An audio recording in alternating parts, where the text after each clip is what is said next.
Hi guys, इस video में हम लोग बात करेंगे जो भी स्टूडेंट्स आप लोगों ने इस बार एनआईएस का एग्जाम दिया था और अप्रैल का आपका रिजल्ट आ चुका है, या आपने ऑन डिमांड दिया था उधर जनवरी टू मार्च वाले में और आपका रिजल्ट आ गया है और आपके रिजल्ट में SYC या SYCT या SYCP लिखा हुआ है या एब्सेंट लिखा हुआ है, तो आप इसे कैसे क्लियर करोगे आसानी से, उसके बारे में बात करने वाले हैं। तो इस वीडियो को लास्ट तक देखना, आपको सारा चीज़ें जो है अब मैं अच्छे से समझाऊंगा और कहाँ से स्टडी मटेरियल आपको मिलेगा इसको कंप्लीट करने के लिए वो भी बताऊंगा, सब चीज़ फ्री में। ठीक है, तो सबसे पहले बात करते हैं, अगर आपका रिजल्ट में SYC आ रहा है या SYCT आ रहा है या SYCP आ रहा है, इसका मतलब ये होता है कि आपने सब्जेक्ट को क्लियर नहीं किया है, या तो थ्योरी में आप प्रैक्टिकल में पास हो लेकिन थ्योरी में क्लियर नहीं है, या प्रैक्टिकल में फेल हो थ्योरी में पास हो, या आपके रिजल्ट में अगर एब्सेंट है इट मीन्स कि आपने एग्जाम के लिए अपीयर नहीं हुए थे। ठीक है, तो इन सब केसेस में आपका रिजल्ट कंप्लीट नहीं होता है और आपको जो है वापस से एग्जाम उस सब्जेक्ट का देना पड़ता है। अब आप जैसे मान लो कि प्रैक्टिकल में फेल हो और आपका थ्योरी क्लियर है, तो आपको केवल प्रैक्टिकल नहीं देना है, थ्योरी भी देना है। अगर इन केस आपका थ्योरी मार्क्स ज़्यादा आता है तो ज़्यादा मार्क्स वाला यूज़ हो जाएगा, अगर कम आता है तो पिछला वाला जो मार्क्स होता है एनआईएस में वो यूज़ हो जाता है और प्रैक्टिकल का जितना लाते हैं वो हो जाएगा। लेकिन इन केस आपका थ्योरी में SYCT आया है, मतलब थ्योरी में आपको क्लियर नहीं कर पाए, प्रैक्टिकल में पास हो, तो आप थ्योरी का दोगे। अगर थ्योरी के साथ साथ प्रैक्टिकल का एग्जाम भी देने का ऑप्शन होता है, तो आप अगर देना चाहो तो दे सकते हो, नहीं देना चाहते हो तो नहीं भी दे सकते हो। बट अगर दे देते हो और नंबर प्रैक्टिकल में ज़्यादा आ जाते हैं तो आपका वो जो मार्क्स है जो ज़्यादा वाला वो उसमें लग जाता है। तो ये तो है तरीका आपका एग्ज़ाम देने का, मतलब आप SYCT या SYC या SYCP आया है तो आपको एग्ज़ाम तो देना पड़ेगा। आपके पास एक और ऑप्शन होता है रीचेकिंग करने का, कराने का, या रीइवैल्यूएशन कराने का। रीचेकिंग में और रीइवैल्यूएशन में कैसे आप कराओगे, रीचेकिंग का आपको पता है कि आप जो है सारे क्वेश्चंस के अलाउंग कितने मार्क्स दिए गए हैं ये देखी जाती है। रीइवैल्यूएशन में होता है कि आपकी हर एक जो आंसर लिखा हुआ है वो वापस से चेक होती है, मतलब वो पढ़ते हैं देन देखते हैं कि सही मार्किंग हुई है या नहीं। ठीक है, तो रीचेकिंग के ऊपर मैं एक अलग से वीडियो ला दूंगा। अगर आप में से कोई स्टूडेंट रीचेकिंग कराना चाहते हो तो आप उसके थ्रू कर सकते हो। अगर आपका SYC या SYCT या SYCP आया हुआ है तो आपको जो है एग्जाम तो देना है। अब आपके पास ऑप्शन होता है कि ऑन डिमांड में दोगे या पब्लिक एग्जाम में। तो मैं बता दूं, इस समय पे जो है ऑन डिमांड एग्जाम हो रहा है, मतलब जून में आपका ऑप्शन है, जून के लिए आपको डेट बुक कर सकते हो, जुलाई में, अगस्त, सितंबर में। एंड फिर जो है आप अगर पब्लिक एग्जाम में देना चाहते हो तो अक्टूबर नवंबर है, या फिर से अगर आप और गैप लेना चाहते हो, हालांकि आप में से कोई नहीं चाहेगा कि और साल खराब करे, बट फिर भी मैं आपको समझा देता हूँ। तो उसके बाद से फिर से ऑन डिमांड एग्जाम शुरू होता है, फिर पब्लिक एग्जाम आ जाता है अप्रैल में।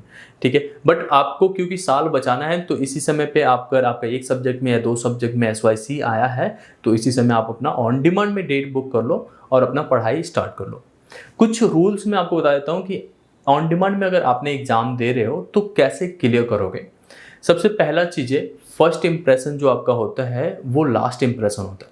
मतलब आप जब क्वेश्चन पेपर लेते हो एग्जाम सेंटर पे और जब लिखना शुरू करते हो तो आप में से काफ़ी स्टूडेंट्स मुझे रीच करके ये कहते हो कि भैया मैं ना सीक्वेंस वाइज करता हूँ सो डैट कि टीचर इंप्रेस हो जाए। लेकिन टीचर तो तब इंप्रेस होगा ना जो आप सीक्वेंस वाइज कर रहे हो तो वो आंसर सही हो। ठीक है, तो you don't have to maintain sequence. ठीक है, आपको क्या करना है, सिंपली जो क्वेश्चन आता है, जैसे मान लो कि मैं मैथ्स का पेपर दे रहा हूँ और 1 से लेके 26 नंबर तक क्वेश्चन है, मुझे 25 नंबर वाला पहले आता है बहुत अच्छे से और मुझे पता है वो 5 मिनट में कर लूँगा, तो वो मैं पहले करूँगा, फिर मतलब 6 मार्क्स का 4 मार्क का वेटेज पहले दे के जाऊँगा। ठीक है, तो इस तरीके से जब करते हैं जो मुझे आता है पहले, इसीलिए नंबरिंग होती है क्वेश्चंस में। आप देखोगे ऐसा नहीं करते कि सेक्शन सी में फिर से नंबर 1, नंबर 2, नंबर 3 करें।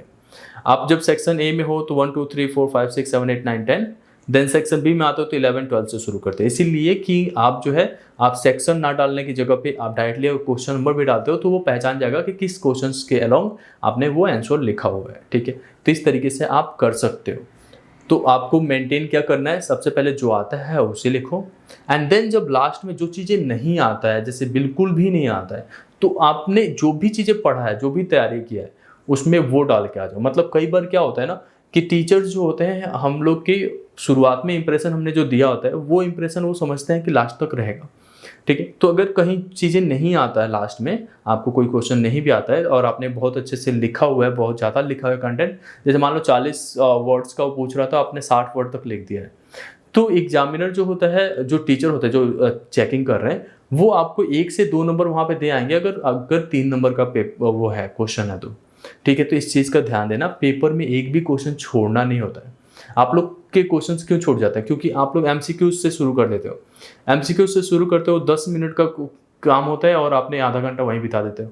एमसीक्यूज से शुरू करने की जरूरत ही नहीं है, वो लास्ट में करो। अगर आप एग्जाम क्लियर नहीं कर पाए हो और आप एनआईएस का ऑन डिमांड के लिए रजिस्टर कर रहे हो और आपको कोई डिफिकल्टीज आ रहा है या कोई हेल्प चाहिए हमारे थ्रू, तो देखो अभी तक हम लोग नंबर से सपोर्ट कर रहे थे, लेकिन हमें जो है वहाँ पे थोड़ा दिक्कत हो रहा है। तो आपको क्या करना है, डूनविनर पे जाना है, वहाँ पे एक ज्वाइन का बटन होगा, ज्वाइन पे क्लिक करोगे और वहाँ पे अपना डिटेल्स दोगे, मैं आपको कॉल करूँगा एंड देन आपका जो है सीट बुकिंग में हेल्प कर दूंगा एंड आपको स्टडी मटेरियल्स भी जो हम बाकी स्टूडेंट्स को देते हैं जो हमारे थ्रू रजिस्टर्ड है, उसमें आपको भी हेल्प करेंगे। एंड खासकर ये ध्यान रखेंगे कि आप जहाँ पे एग्ज़ाम देने जा रहे हो वहाँ पे और भी स्टूडेंट हो, जैसे हमें क्यों काफ़ी हमारे स्टूडेंट जो होते हैं हमेशा ज़्यादा नंबर से पास हो जाते हैं, वो इस वजह से क्योंकि हमें पता होता है कि एक ही सेंटर में हमारे 4 स्टूडेंट इस दिन जा रहे हैं, एक ही दिन का सीट बुक होती है। ठीक है, तो एक दूसरे को हेल्प भी प्रोवाइड कर देते हैं और जो इन्वायरमेंट होता है वो हैक्टिक नहीं दिखता है, आसानी से क्लियर करने जैसा होता है। जैसे मान लो कि अगर कानपुर चकेरी में पेपर हो रहा है केंद्रीय विद्यालय नंबर 1 पे, तो हमारे वहाँ पे ऐसा नहीं रहेगा कि कोई अकेले जा रहा है पेपर देने, वहाँ पे हमारे स्टूडेंट 4 होंगे। ठीक है, अगर आप बिहार में हो, अगर आपका पूर्णिया में हो रहा है या गया में हो रहा है या आपका मुजफ्फरपुर में हो रहा है पेपर, तो ऐसा नहीं कि आप वहाँ पे अकेले जा रहे हो, वहाँ पे हर जगह पे हमारे स्टूडेंट्स पढ़े हैं। अगर आपका कोलकाता में हो रहा है तो कोलकाता आईआईएम जोका के पास होता है, तो वहाँ पे भी पढ़ा हुआ है। अगर आपने मुंबई में दे रहे हो तो कोलीवाड़ा में होता है, वहाँ पे ऐसा नहीं होगा कि एक ही टाइम पे हमारे 10 स्टूडेंट जाएंगे। अगर आपका पुणे में है तो पुणे में जो आपका वो है हनुमान मंदिर के पास केंद्रीय विद्यालय, वहाँ पे आपका अकेले नहीं होगा, वहाँ पे बहुत सारे स्टूडेंट जाएंगे। तो ये एक स्ट्रेंथ बन जाते हैं। जैसे अगर हमने क्या कर दिया, 4-5 स्टूडेंट्स के वैसे ग्रुप में तो आप आ ही जाते हो, एक व्हाट्सएप ग्रुप में हम ऐड कर देते हैं, तो जब 4-5 जो स्टूडेंट होते हैं ना, उनको एक साथ हम कॉन्साइल कर लेते हैं और उनको एक दूसरे का नंबर हम प्रोवाइड कर देते हैं कि ये स्टूडेंट हैं, अगर आप जाना चाहते हो तो जा सकते हो। अगर आपका बनारस में पेपर हो रहा है तो सेम चीज़ें होता है। सीट बुकिंग वगैरह हम करते हैं, टारगेट हम बनाते हैं कि किस दिन का कौन सा आपको सीट रहना चाहिए, जिससे कि आपको जो है कोई डिफिकल्टी ना हो।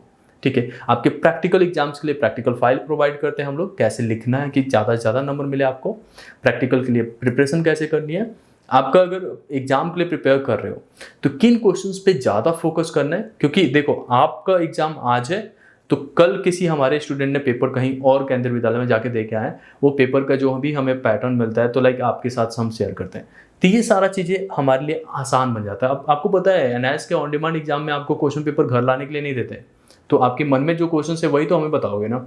सेम चीज़ यहाँ पे काम करते हैं, इसी वजह से हमारा जो सक्सेस रेट है वो हायर है अदर्स के अलावा। अब बात करते हैं आपको पढ़ने के लिए मटेरियल्स कहाँ से मिलेगा। जैसे अगर आपका कोई भी सब्जेक्ट है तो आपको क्या करना है, अपने प्रीवियस ईयर के क्वेश्चन पेपर को देखो। आपको सिंपली doonwinner.in पे जाना है, वहाँ पे एनआईएस वाले सेक्शन पे जाओगे तो वहाँ पे syllabus, question paper, sample paper सारा चीज़ें रखा हुआ है। ठीक है, वो सारा चीज़ें पहले प्रीमियम था, केवल उन्हीं स्टूडेंट्स को हम देते थे जो हमारे साथ रजिस्टर थे, और वो सारे बच्चे जब पास हो गए तो अब हमें आपको भी पास कराना है। ठीक है, तो लाइक उस समय ऐसा नहीं था कि मैं आप लोग के लिए नहीं अवेलेबल करा रहा था, हम लोग ने कोशिश किया था, टेलीग्राम में हमने हर एक चीज़ रखा, बट अभी सिचुएशन ऐसा है कि हमें आपके लिए करना पड़ेगा।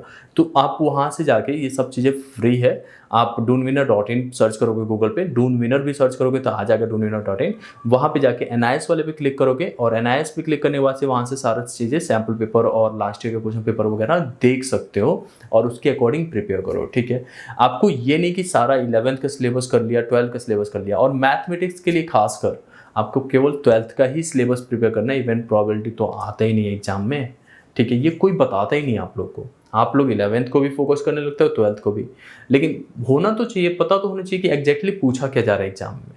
देखो आपका मैट्रिक्स अगर मैथ का है तो मैट्रिक्स डिटर्मिनेंट्स ये तो आएंगे ही आएंगे, उसकी वजह से एप्लीकेशन ऑफ डेरिवेटिव, और डेरिवेटिव तो आते ही हैं, इंटीग्रल, एप्लीकेशन ऑफ इंटीग्रल्स आते हैं, वेक्टर्स, 3D, आपका एलपीपी जो आपका फेवरेट है, ये सब आएंगे ही आएंगे। तो इन सबको ही बस प्रिपेयर करो ना, प्रोबेबिलिटी नहीं आता क्यों प्रिपेयर करना है।